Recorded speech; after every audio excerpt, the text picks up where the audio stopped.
آداب دوستوں، کیا اس طرح ہو سکتا ہے کہ خود پسندی انسان کی جان لے لے؟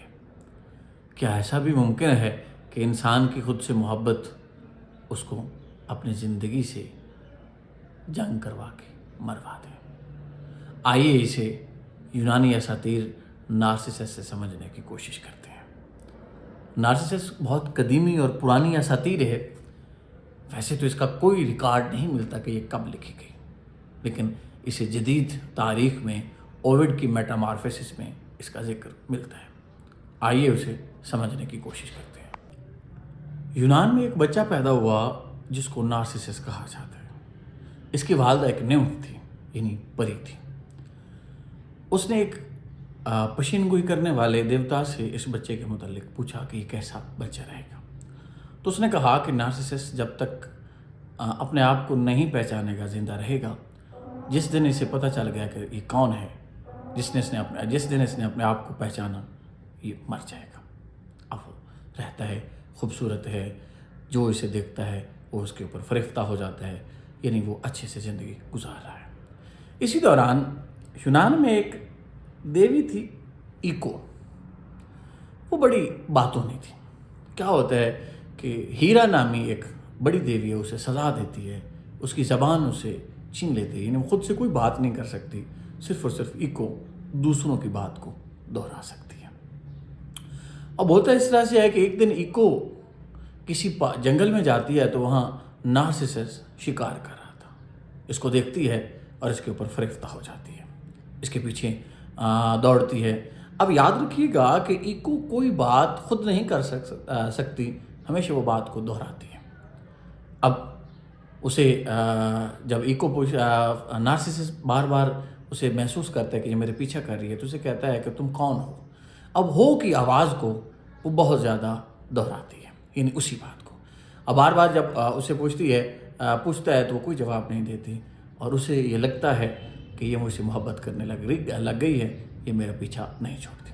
اب اس کی طرف نارسسس بڑا خود پسند بھی تھا اور خوبصورت بھی تھا، اس کی طرف مخاطب ہو کے کہتا ہے کہ میں آپ سے کبھی بھی محبت نہیں کر سکتا۔ اب نارسسس کے یہ الفاظ مکمل طور پہ ایکو کو توڑ دیتے ہیں۔ وہ پاگل ہو جاتی ہے، بھوک سے اس نے یعنی کھانا پینا چھوڑ دیا ہے، ایسا ایسا لاغر ہو کے مر جاتی ہے۔ اب یہ بات نارسسس ایک بڑی دیوی ہے، اس کو بہت بری لگتی ہے۔ وہ ان لوگوں کو سزا دیتی ہے جو متکبر ہوتے ہیں۔ وہ کیا کرتی ہے؟ وہ اس کے پیچھے نارسسس کے پیچھے لگ جاتی ہے کہ اس نے ایک ایکو نامی دیوی کو مروا دیا ہے۔ اب ہوتا اس طرح کہ وہ ایک دوبارہ کسی جنگل میں شکار کے لیے گھوم رہا ہوتا ہے، تو وہ ایک تالاب کا سامنے یا تالاب کے ساتھ بیٹھ جاتا ہے۔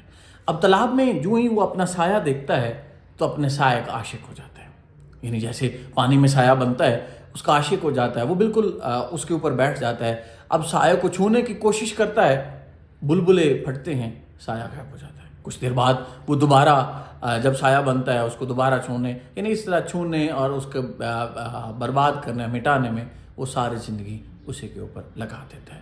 کمزور ہوتا ہے، کھاتا پیتا کچھ نہیں ہے، اور ایک دن اس کی جو سیلف ایبسیشن ہے اس کو مروا دیتی ہے۔ کہتے ہیں یعنی اس کا تکبر جو ہے اس کو مروا دیتا ہے مکمل طور پہ۔ کہتے ہیں کہ اسی جگہ ایک پودا ہوتا ہے جس کو نارسسس کا پودا کہا جاتا ہے۔ تو یہاں یعنی نارسسس کو اپنے تکبر کی، اپنے غرور کی سزا ملی۔ اگر ہم اس موجودہ دور میں اس کو سمجھنے کی کوشش کریں، اس کو سیکھنے کی کوشش کریں، تو ہماری کمیونٹی کا 90% حصہ اسی خود پسندی میں مبتلا ہے، نارسسس کی طرح۔ ہم لوگ موبائل ایپس کے ذریعے، مختلف کیمرہ کے ذریعے اس بات پہ لگے ہوئے ہیں کہ کسی نہ کسی طرح ہم خوبصورت اچھے لگنے چاہیے۔ ہماری فیشن انڈسٹری دیکھ لیں، یعنی ہم اپنے اندر کی جو چیز ہے اس کو مٹا کے خود پسندی میں اور دوسروں کے سامنے اچھا بننے کے چکر میں لگے ہوئے ہیں، جبکہ حقیقت میں یہ چیز ہمارے اندر کے انسان کو مار رہی ہے۔ ہمیں حقیقت پسندی کی طرف جانا چاہیے، ہمیں ریالٹی کو سامنے رکھنا چاہیے، ہمیں خود پسند نہیں ہونا چاہیے، ہمیں متکبر نہیں ہونا چاہیے۔ یہی نارسسس کی کہانی ہمیں سکھاتی ہے۔ آداب۔